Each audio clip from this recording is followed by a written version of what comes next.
The story of the first millionaire, and what he did differently. Extended script. Every generation dreams of wealth. But very few ever reach it in a way that changes the course of history itself.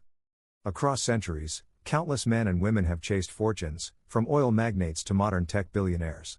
Yet, before all of them, before Wall Street even existed, there was one man who became the world's very first millionaire. Long before skyscrapers pierced New York's skyline, before corporate empires or Silicon Valley startups, there was John Jacob Astor, a man whose story would define the blueprint for modern capitalism. He wasn't born rich. He wasn't educated in finance or industry. He was an immigrant who arrived in America with little more than a dream, a few musical instruments, and a mind that could see opportunity where others only saw uncertainty. Astor's life wasn't merely a story of wealth. It was a story of vision, timing, and the quiet genius of recognizing what others ignored. This is the story of the world's first millionaire, and what he did differently. The year is 1784. The United States of America is still a fragile experiment, newly independent, politically unstable, and struggling to find its place in the world. But with chaos came opportunity. Across the Atlantic, in a small German village called Waldorf, a young man named Johann Jacob Astor dreams of something greater. He's 20 years old. His family builds musical instruments and farms modest land. There is no inheritance waiting for him, no patron to fund his ambitions, just an unshakable belief that life can be more than survival. So, with little more than 7 flutes and relentless determination, Johann sets sail for the New World. The voyage is long and brutal, months of storms, hunger, and sickness. But when he finally steps onto the muddy docks of New York City, he isn't discouraged. What he sees is potential. New York, at the time, was far from the city we know today. The skyline was made of wooden houses, the streets unpaved, and the economy uncertain. But to Astor, it was a blank canvas, a place where imagination could become reality. He begins selling his flutes, earning a few dollars here and there. But his real education comes not from commerce, but from observation. He studies the flow of goods, the chatter of traders, the desires of customers. And soon, he notices something most others overlook: the fur trade. In late 18th century America, fur was gold. Across Europe, beaver pelts were a symbol of power, status, and refinement. Fur hats and coats weren't just fashion, they were identity. Astor realized something brilliant: America had what Europe desired most, natural resources. But the connection between them was slow, local, and fragmented. Astor didn't invent the fur trade. He reinvented how it worked. While most traders worked within a small circle, Astor thought globally. He envisioned an interconnected web, trappers deep in the wilderness supplying furs that would reach the fashion houses of London and Paris. He became the bridge between continents. Through discipline, charm, and clever negotiation, he built relationships with trappers, merchants, and shipping companies. And in time, he founded the American Fur Company, a business that would dominate the trade and effectively form a monopoly in the United States. By the early 1800s, his empire stretched from the Great Lakes to Europe, and even toward Asia. He controlled prices, shipping routes, and competition. He didn't just participate in the economy, he shaped it. Astor's business acumen was decades ahead of his time.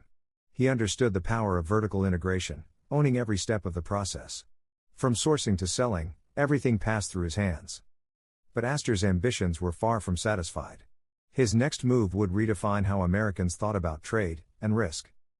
In 1811, Astor made one of the boldest business bets in history. He funded an expedition to the Pacific coast, to the mouth of the Columbia River. His goal? To establish a trading outpost called Astoria, a hub that would connect North America with China. Think about that, decades before the transcontinental railroad or telegraph lines, he envisioned globalization. Astoria was to be the first American settlement on the Pacific, a port linking fur from the west with silk and tea from Asia. It was a master plan, except history had other ideas. The War of 1812 broke out between the US and Britain. Trade routes were destroyed, ships captured, and Astoria itself fell into British hands. Most men would have gone bankrupt. But Astor didn't see failure, he saw evolution. He understood that wealth isn't about avoiding losses, but about pivoting before collapse. Astor turned his attention from trade to something far more lasting: real estate. He understood something timeless: every industry rises, peaks, and declines. Fur had made him rich, but it couldn't make him immortal. New York in the early 1800s was still small, confined to the tip of Manhattan. The rest was farmland, muddy roads, and scattered houses. But Astor saw what no one else did. He looked at maps, population trends, and harbor activity. He saw the city expanding northward, and he quietly began buying vast tracts of land, especially along what would become Broadway and Fifth Avenue. But he didn't sell that land.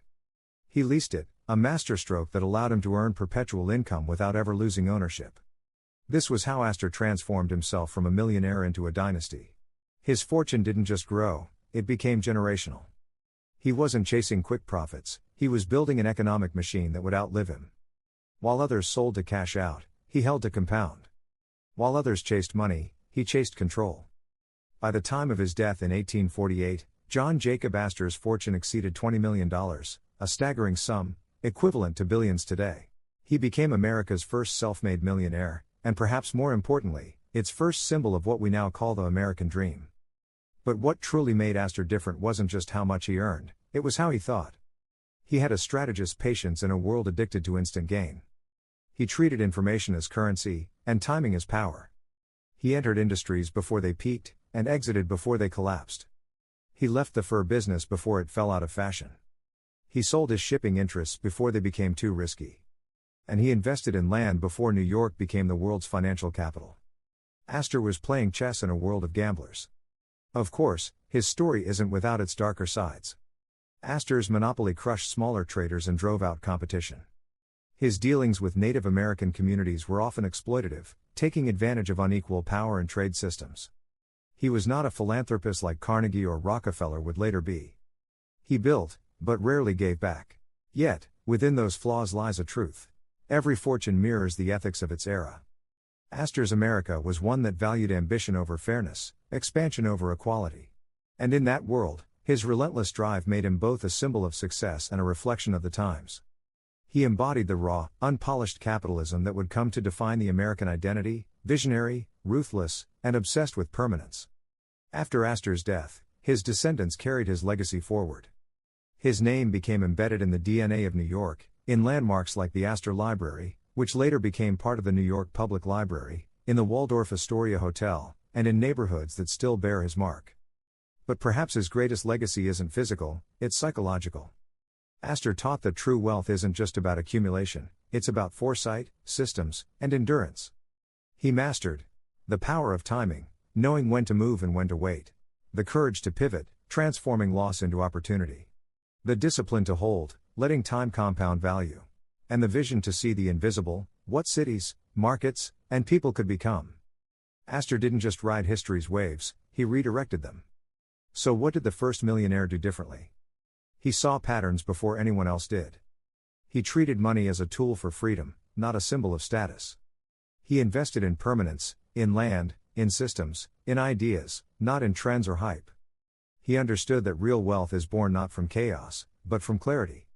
In a world addicted to speculation and noise, Astor's story reminds us of something timeless. Fortunes are not built overnight. They are built by those who can see beyond the present, who can turn adversity into strategy, and patience into power. John Jacob Astor wasn't just America's first millionaire. He was its first financial architect, a man who mapped the psychology of wealth long before Wall Street existed. And his story remains a mirror, reflecting both the brilliance and the cost of ambition. Because while most chase the moment, the true builders are shaping the future. This was the story of the first millionaire, and what he did differently. If this story inspired you, make sure to subscribe for more deep dives into the minds, movements, and moments that shaped our financial world, because understanding where wealth began is the first step to mastering where it's going.